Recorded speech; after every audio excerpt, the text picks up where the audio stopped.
Ola, boas, benvidos e benvidas ao novo tutorial do grupo de profesorado de secundaria de Galiza. Neste caso, no vídeo tutorial, o que vou explicar é como presentar un documento a través da sede electrónica da Xunta. O exemplo que vou usar neste caso é a presentación dunha instancia na que solicito un permiso sen soldo. Antes de nada, dicirvos que para entrar na sede electrónica necesitades ou chave 365 que podedes conseguir en calquera rexistro ou no vosso centro de saúde, é o que recomendo, a chave 365, moi sinxela de usar, só simplemente tedes o voso NIF e un contrasinal e con iso xa entrades na sede electrónica. As outras opcións son o certificado digital ou o DNI electrónico. Ben, na descripción do vídeo vou vos deixar tamén o enlace á nosa página de Facebook, que tedes agora mesmo aí na pantalla, o que estades vendo agora. E vou vos deixar tamén o enlace á nosa canle informativa de Telegram. Ben, unha vez dito isto, imos xa entrar na sede electrónica. A dirección é esta que tedes aí, que vedes na pantalla, é do sede.xunta.gal. E entramos. Ben, xa estamos aquí na sede, entón o primeiro que temos que facer é buscar se o procedimento que nos imos presentar, é dicir, se xa existe un documento que nos permita directamente presentar esa licenza por asuntos propios. Entón, directamente buscamos iso, licenza por asuntos propios, a ver se xa hai un procedimento que nos permita directamente presentar. Axudas, inscripción... Nada, vemos que non hai nada. Entón, como non hai un procedimento específico, o que temos que presentar é justamente unha solicitude xenérica, que é o que imos buscar agora. Buscamos solicitude xenérica e vedes que o primeiro enlace que aparece é xa o de solicitude xenérica. Entón pulsamos nel e despois pulsamos aquí abaixo en tramitar en liña. Vai nos ser este aviso, pulsades en continuar. E aquí precisamente onde vos dicía que necesitades a chave 365 ou DNI electrónico ou certificado digital para entrar na sede electrónica. Eu vou entrar co meu NIF máis co meu contrasinal. Pulsamos en entrar e vemos que, en primeiro lugar, saenos un aviso que nos di precisamente o que vos dicía antes, que só podemos usar este formulario xenérico se non hai unha canle específica nin un modelo normalizado, que neste caso non hai, por iso empregamos a solicitude xenérica.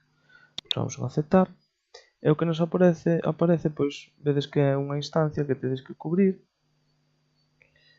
vale, cos vosos datos. Entón, imos ir cubrindo pouco a pouco. En nome poñedes o voso nome, os vosos apelidos,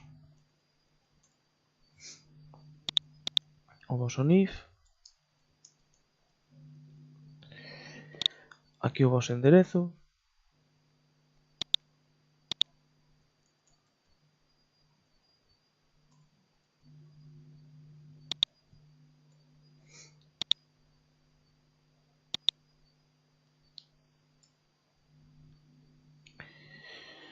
por aquí sigues completando os vosos datos. En parroquia e lugar non vou poñer nada porque como vivo en Lugo capital, pois non poño nin parroquia nin lugar. Código postal, selecciona a provincia, que xa fixados que xa aparecen aquí arriba as galegas, Lugo, e Concello de Lugo, e localidade de Lugo. Eu en teléfono non vou poñer nada, en faz tampouco, en teléfono móvil si, poñedes o voso número de teléfono, en correo electrónico poñedes o voso correo electrónico. Ben, aquí na súa representación isto deixadelo en branco. Datos para efectos de notificación, eu vou seleccionar a persoa ou entidade solicitante, que son eu, e aquí volvo a repetir o meu teléfono móvil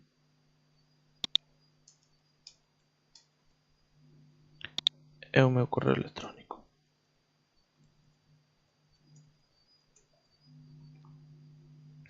Elección dun medio de notificación preferente, aquí marcamos electrónico.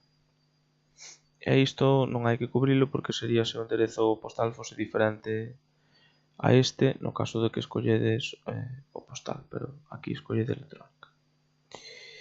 Despois, en asunto relacionado, pois neste caso, como imos presentar unha licenza por asuntos propios, pois poñemos iso. Lembrade que aquí podedes presentar moitísimas máis cousas, vale? Calquera documento que teñades que entregar na sede electrónica, perdón, no rexistro, podes entregalo igual a través desta sede electrónica, só que teríades que cambiar os datos que eu vou poñendo, claro, eu xa vos digo, estou facendo exemplo para presentar unha licenza por asuntos propios. Ben, no caso dun procedimento existente non é o caso, entón agora imos ao SPON. Entón, por exemplo, vou poñer no SPON que o artigo 23 da orde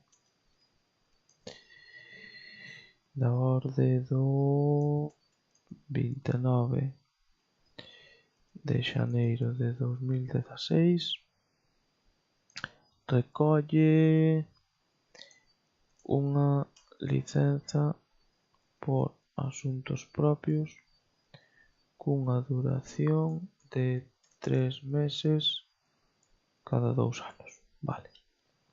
Iso é os que poñemos. Entón, en función do anterior, o que solicitamos é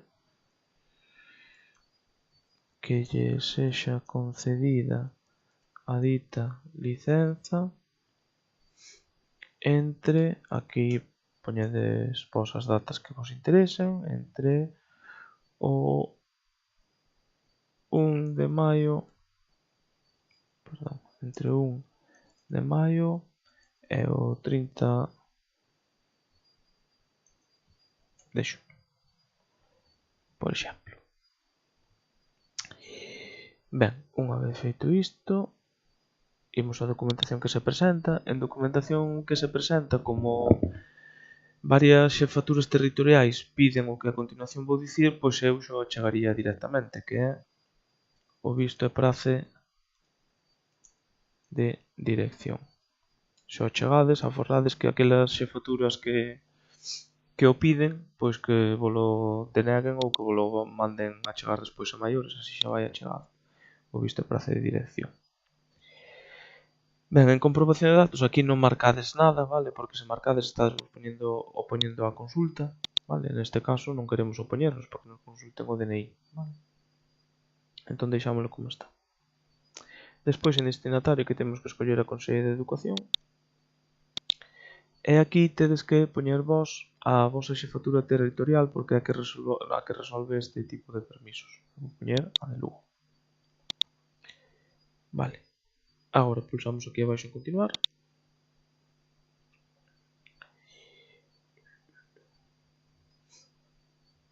E aquí é onde temos que anexar a documentación, vale? Eu neste caso vou anexar o visto e prace de dirección que eu teño por aquí guardado no meu computador, visto e prace de dirección. Se vos estades presentando outro tipo de documentos, pois achegades outras cousas. Tampouco é necesario achegar nada, vale? Poderíamos, por exemplo, se non fose necesario o visto e prace de dirección, pois iría sen el. Isto é simplemente unha opción que temos, vale? Entón agora pulsamos outra vez aquí abaixo en continuar. Xa nos subeu a sede ao visto e prace. Aquí temos a solicitude, podemos pulsar en ver para revisala. Mirades que todo estea ben, vale, os vosos datos, que solicitades, unha licenza por asuntos propios, que os digo, recolle unha licenza, tal. En consecuencia, ou polo tanto solicita que lle sexa concedida a dita licenza entre 1 de maio e o 30 de xuño. Achegamos o visto e prace de dirección e vemos a data que aparece aquí. Vale. Xa poderíamos pulsar aquí en continuar. Se queredes tamén ver se o visto e prazo se vos cargou ben, pulsades aquí, comprobádelo e xa está, vale? Unha vez feito iso, dadeslle aquí abaixo en asinar e presentar. Agora, ao estar usando a chave 365, chegavos unha mensaxe ao móvil, vale? No meu caso, o código que me chegou agora é 666343. entón pulsaríades en aceptar, vale? Eu non vou pulsar en aceptar porque senón presento isto e eu non estou interesado agora mesmo en pedir ningún permiso na solda, vale? Vos cando pulsades en aceptar, a páxina que vos vai devolver é o recibo que xustifica que entregastes a instancia na sede electrónica, vale? Pois ben, isto é todo e moitas grazas.